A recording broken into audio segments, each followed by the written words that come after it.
गले रेखास्तिस्रः गले रेखास्तिस्रः गले रेखास्तिस्रः गतिगमकगीतैकनिपुणे गतिगमकगीतैकनिपुणे गतिगमकगीतैकनिपुणे विवाहव्यानद्ध विवाहव्यानद्ध विवाहव्यानद्ध प्रगुणगुण प्रगुणगुण प्रगुणगुण संख्याप्रतिभुवः संख्याप्रतिभुवः संख्याप्रतिभुवः विराजन्ते नानाविध विराजन्ते नानाविध विराजन्ते नानाविध मधुररागाकरभुवाम् मधुररागाकरभुवाम् मधुररागाकरभुवाम् त्रयाणां ग्रामाणां त्रयाणां ग्रामाणां त्रयाणां ग्रामाणां स्थितिनियम सीमान इव ते स्थितिनियम सीमान इव ते स्थितिनियम सीमान इव ते ధన్యవాదాలు గురుగారు. ఉత్తమమని ఇక్కడ మనం అమ్మవారి యొక్క కంఠాన్ని వర్ణించుకుంటూ ఉన్నాం. నిన్న అమ్మవారి యొక్క ముఖము కమలమైతే కంఠము కమలానికి కింద ఉండేటువంటి ఒక తామరతూడు అని మనం నిన్న వర్ణించుకున్నాం. ఈరోజు ఏం చెప్తున్నారంటే ఆ కంఠం పైన ఉండేటువంటి ముడతలు, కంఠము పైన ఒక 3 ముడతలు ఉన్నాయి. ఆ 3 ముడతలు ఏమిటి అనే విషయం చెప్తూ ఉన్నారు శంకరాచార్య స్వామి వారు. ఎంత అద్భుతమైనటువంటి వర్ణన చేశారు. ఓ భగవతి, ఓ అమ్మ, నీవు గతి గమక గీతైక నిపుణే,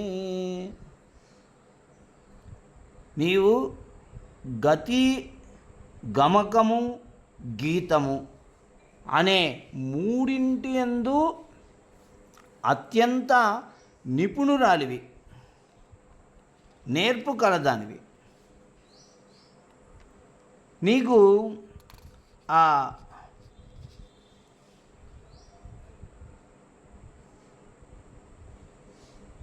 నీ తిస్రః రేఖాః గలే రేఖాస్తిస్రః, గలే నీ కంఠం పైన ఉన్నటువంటి తిస్రః రేఖాః 3 రేఖలు వివాహవ్యానద్ధ, వివాహ సమయంలో నీకు కట్టబడినటువంటి అనేక నూలుపోగుల చేత కూర్చబడినటువంటి దారాల యొక్క సంఖ్య, 3 సూత్రములకు సంబంధించినటువంటి ఆ సంఖ్యకు ప్రతిభువః, ప్రతినిధుల వలె ఉన్నటువంటి నానావిధ మధుర రాగాకరభువాం, అనేక రకాలైనటువంటి మనోహరములైనటువంటి రాగాలకు ఆకరభువాం, ఆశ్రయస్థానాలైనటువంటి త్రయాణం గ్రామాణం, షడ్జమ గ్రామము, మధ్యమ గ్రామము, గాంధార గ్రామము అనే 3 గ్రామాలకి సీమాన ఇవతే, సరిహద్దు రేఖలులాగా ఉన్నాయి. అవి స్థితి నియమ, ఆ 3 గ్రామాలు కలిసిపోకుండా ఉండేలా ఒక సరిహద్దు రేఖల్లాగా ఉన్నాయి. అంటే ఇప్పుడు మనం ఒక ఊరు ఉందనుకోండి, ఆ ఊరికి ఒక సరిహద్దు రేఖ ఉంటుంది. మనకు ఏదైనా స్థలం ఉందంటే ఆ స్థలానికి సరిహద్దు ఉంటుంది. ఆ సరిహద్దుకి మనం ఒక రాయి వేసుకుంటాం, లేకపోతే గీతలు గీసుకుంటాం, లేదా గోడ కట్టుకుంటాం, ఏదో చేసుకుంటాం ఇక్కడి వరకు మా స్థలం అనే విషయాన్ని తెలపడం కోసం. ఆ విధంగా ఇక్కడ అమ్మవారి గొంతుపైన ఉన్నటువంటి 3 రేఖలు ఈ షడ్జమ గ్రామము, మధ్యమ గ్రామము, గాంధార గ్రామం అనే 3 గ్రామాలు కలిసిపోకుండా ఉండడం కోసం ఏర్పరిచినటువంటి సరిహద్దు రేఖలలాగా ఉన్నాయి అనే వర్ణన చేస్తూ ఉన్నారు ఇక్కడ. అయితే అమ్మవారు సంగీతంలో బాగా మంచి నిపుణురాలు. అమ్మవారి కంఠం పైన 3 రేఖలు ఉన్నాయి. అవి భాగ్యరేఖలు. సాధారణంగా మనకి నుదుటిను మనం ఇలా మడిచినప్పుడు నుదుటిపైన రేఖలు కనిపిస్తుంటాయి. అలాగే కంఠం కింద రేఖలు కనిపిస్తాయి. అలాగే మన నడుము భాగంలో, పొట్ట భాగంలో కూడా ఆ రేఖలు అనేటివి, అంటే మడతలు అనేటివి కనిపిస్తూ ఉంటాయి. అవి సాధారణమైన విషయాలు. అయితే ఇక్కడ సంగీతంలో ప్రవీణురాలైనటువంటి అమ్మవారికి ఉన్నటువంటి ఆ రేఖలు ఈ సంగీత విద్యకు సంబంధించిన గ్రామాలను కలిసిపోకుండా ఉండటానికి ఏర్పాటు చేసినటువంటి సరిహద్దు రేఖలు అన్నట్టుగా శంకరాచార్య స్వామి వారు వర్ణిస్తున్నారు. సంగీతంలో గతి, గమకము, గీతము అని 3 రకాలు ఉన్నాయి. వాటిని అనుసరిస్తూ పాడటమే సంగీతం అనేది. అదే గతి, గమక, గీతైక నిపుణే. గతి, గమకము, గీతము ఈ 3 యందు ఏకైక నిపుణురాలవు నీవు. వాటిని అంతా చక్కగా అందంగా పాడుతావు నీవు. గమకము ఈ స్వరాల యొక్క ఆరోహణ అవరోహణ క్రమము. సరిగమ పదనిస ఆరోహణం, సనిదప మగరిస అవరోహణం. అలాంటి ఆరోహణ అవరోహణ క్రమము గమకము. గీతము అనేది ఈ సప్తస్వరాలను ఒక క్రమంగా మనం పాడేటువంటి విధానం వచ్చేసి గీతము. ఈ గీతంలో కూడా ధాతువు, మాతువు అని 2 రకాలుగా ఉన్నాయి. ఇదంతా సంగీత శాస్త్రానికి సంబంధించిన విషయం. అయితే అందులో నిపుణురాలు అమ్మవారు. అయితే అమ్మవారి కంఠంలో పరమశివుడు ఆమెకు కట్టినటువంటి మంగళసూత్రం ఒకటి ఉన్నది. ఆ మంగళసూత్రం కూడా 3 దారాలను తీసుకొని వాటిని పేడి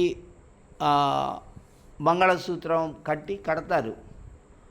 అట్లాగే వాటితో పాటు కొన్ని చోట్ల ఏం చేస్తారంటే మంగళసూత్రంతో పాటు నూలు పోగులను కూడా వేస్తారు. అంటే జంజం పోగుల్లాగా ఉంటాయి, వాటిని కంఠంలో వేస్తారు. చాలా ప్రాంతాల్లో ఈ సంప్రదాయం ఉంది. ఇక్కడ మా రాయలసీమలో అయితే చాలా స్పష్టంగా ఉంది. 100 నూలు పోగులు వేసేస్తారు.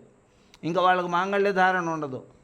మాంగళ్యధారణ సమయానికి ఈ నూలు పోగులు చక్కగా పసుపు రాసి కుంకుమ వేసి వాటికి సూత్ర పూజ కూడా జరిగి ఉంటుంది. ఆ సూత్ర పూజ జరిపినటువంటి వాటిని, ఆ సూత్రాలని, వాటిని కూడా సూత్రం అనే అంటారు, వాటిని మెడలో వేస్తారు. అలా అమ్మవారికి ఈ సూత్రాలు, స్వామివారు కట్టినటువంటి మాంగళ్యము ఉంది, ఇలా వేసినటువంటి నూలు పోగులు ఉన్నాయి. కామేశబద్ధ మాంగళ్య సూత్రశోభిత కంధర అని కదా అమ్మవారికి పేరు. కామేశబద్ధ, కామేశ్వరుడు పరమేశ్వరుని చేత కట్టబడినటువంటి మాంగళ్య సూత్రం చేత శోభిత, ఆ మంగళసూత్రము చేత అలంకరించబడినటువంటి కంధర మెడ కలది.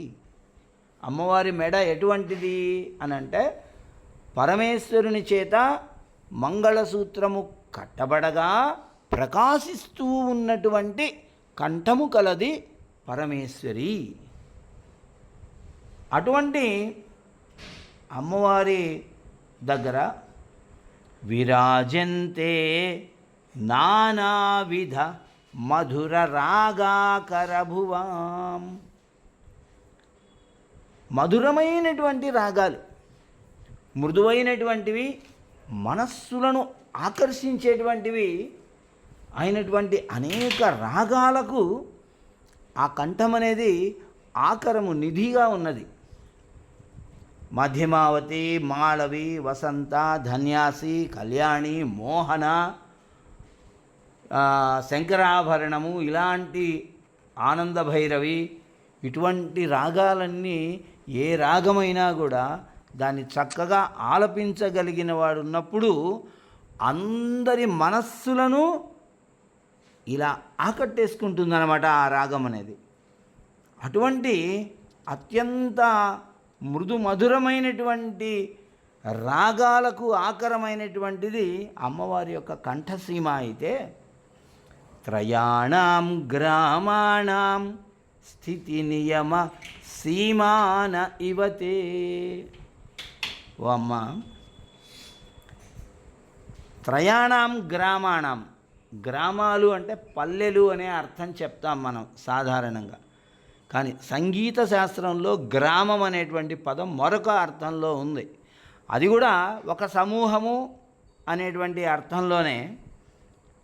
షడ్జమ గ్రామము, మధ్యమ గ్రామము, గాంధార గ్రామము అని 3 రకాలైనటువంటి గ్రామాలు మనకి సంగీతంలో కనిపిస్తాయి. ఈ గాంధార గ్రామం అనేటువంటిది గంధర్వులు మాత్రమే పాడతారు, ఇంకా వేరే వాళ్ళు పాడలేరు. కానీ అమ్మవారు పాడగలదు. అమ్మవారు గంధర్వులకు కూడా సంగీతం నేర్పించగలిగేటువంటి నిపుణురాలు మరి. అయితే షడ్జమ గ్రామంలో ఒక గీతాన్ని ప్రారంభం చేస్తే ఆ గీతం ముగింపును కూడా షడ్జమ గ్రామంలోనే చేయాలి అని ఒక నియమం. అలా ఎవరు పాడలేరు. వాళ్ళు ఒక గ్రామంలో ప్రారంభం చేసి ఇంకో గ్రామంలోకి వెళ్ళి, ఇంకో గ్రామంలోకి వెళ్ళి, మరొక గ్రామంలో ముగింపు చేస్తూ ఉంటారు. కానీ అమ్మవారు అలా కాదు. ఎంత స్పష్టంగా సంగీత నియమాల ప్రకారం ఏ గ్రామంలో ప్రారంభం చేస్తే ఆ గ్రామంలో ముగింపు చేస్తూ ఉందట. అయితే అలాంటి సంగీత నియమాలను పాటిస్తూ ఉన్నారు కదా అమ్మవారు.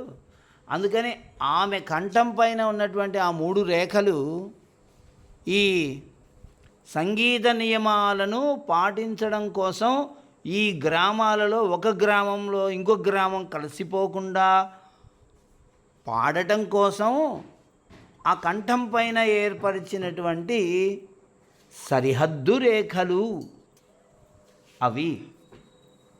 అలా ఉన్నాయి అమ్మవారి గొంతు పైన అందమైనటువంటి 3 రేఖలు ఉన్నాయి అంటూ మన శంకరాచార్య స్వామి వారు వర్ణిస్తూ ఉన్నారు. చూడండి, సంగీత శాస్త్రము అనేది ఎంత శ్రేష్టమైనటువంటిదో. అది ఆ సంగీత శాస్త్రం అనేది నేర్చుకుంటే అది మానవునికి జీవన్ముక్తిని ఇస్తుందన్నమాట. ఒక సంగీత శాస్త్రం గురించి ఏమని చెప్పారంటే, అద్వైత సిద్ధికి అమరత్వ లబ్ధికి గానమే సోపానము, సత్వసాధనకు సత్యశోధనకు సంగీతమే ప్రాణము. చూడండి, అద్వైత సిద్ధి. అద్వైత సిద్ధి అంటే జీవాత్మ పరమాత్మ యొక్క జ్ఞానం కలగడం. జీవాత్మ యొక్క స్థితిగతులు ఏమిటి, పరమాత్మ యొక్క స్థితిగతులు ఏమిటి, జీవాత్మకి పరమాత్మకి ఎంత భేదం ఉంది, ఎలాంటి సంబంధం ఉంది అనేటువంటి జ్ఞానం కలగడమే ఆత్మజ్ఞానం. ఆ ఆత్మజ్ఞానము మనము సంగీతాన్ని పాడుతున్నటువంటి సమయంలో కలుగుతుందట. అది అద్వైత సిద్ధి అంటాము దాన్ని. జీవాత్మ పరమాత్మ జ్ఞానాన్ని పొంది ఉండటము. అమరత్వ లబ్ధి. అమరత్వం అంటే దేవత్వం. ఒక మానవుణ్ణి దేవునిగా పూజించేటువంటి పద్ధతి మన భారతదేశంలో ఉంది. పెద్దలందరూ దేవతలతో సమానులు, తల్లి తండ్రి దేవులతో సమానము, గురువుగారు దేవునితో సమానం. వాళ్ళు మనలాంటి మనుషులే. ఇంకా చెప్పాలంటే మనకన్నా వయసులో పెద్దవారు కాబట్టి కాస్త వృద్ధాప్యం వల్ల శారీరకమైనటువంటి సమస్యలు కూడా ఉండి స్వయంగా పనులు కూడా చేసుకోలేని పరిస్థితిలో ఉంటారు. వాళ్ళు దేవతలు ఏమిటండి అంటే శాస్త్రం చెప్పింది ఆ రకంగా భారతీయులకి. నాయన తల్లి తండ్రి గురువు అంటే వారు దేవతలు, కంటికి కనిపించే ప్రత్యక్ష దేవతలు అని చెప్పింది. కాబట్టి అటువంటి ఒక అమరత్వం, ఒక దివ్యమైన ఆ విషయాన్ని గుర్తించి మనం పనిచేయడం ద్వారా మనకు కూడా మన ఆత్మలో ఉన్నటువంటి దివ్యత్వం అనేది తెలుస్తుంది ఈ సంగీతం ద్వారా అని చెప్తూ ఉన్నాడు. గానము సోపానము. అలాంటి ఆత్మజ్ఞానాన్ని కలిగించడానికి సోపానం సంగీతము. అంత శ్రేష్టమైనటువంటి విద్య సంగీతము. అమ్మవారి మాణిక్య వీణాం ఉపలాలయంతి. ఆ మాణిక్యం అనేటువంటి వీణని మీటుతూ అమ్మవారు చక్కగా గానం చేస్తూ ఉంటారట. కాబట్టి అలాంటి ఎన్నో రకాలైనటువంటి వర్ణనలు అమ్మవారి గురించి ఉన్నాయి. ఈ శ్లోకాన్ని మనం 45 రోజులు ప్రతిరోజు 1000 సార్లు చెప్పుకోవడం ద్వారా ప్రయత్నించినటువంటి అన్ని కార్యాలలో సఫలత అనేది సాధిస్తారు. ఈ శ్లోకం చెప్పుకొని మీరు ఏ కార్యం అయితే ఇందులో నేను విజయం సాధించాలి అని అనుకొని మీరు ఏ కార్యక్రమాన్ని తలపెడతారో ఆ కార్యక్రమంలో మీరు విజయాన్ని ఖచ్చితంగా సాధిస్తారు అని ఈ శ్లోకం యొక్క ఫలితం అనేది తెలుపుతూ ఉందండి.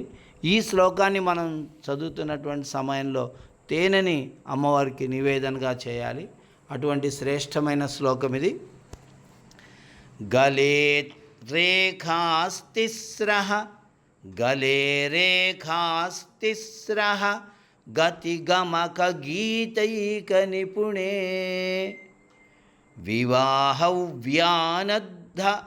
ప్రగుణగుణ సంఖ్యా ప్రతిభువః విరాజంతే నానావిధ మధుర రాగాకర భువాం త్రయాణాం గ్రామాణాం స్థితి నియమ సీమాన ఇవతే.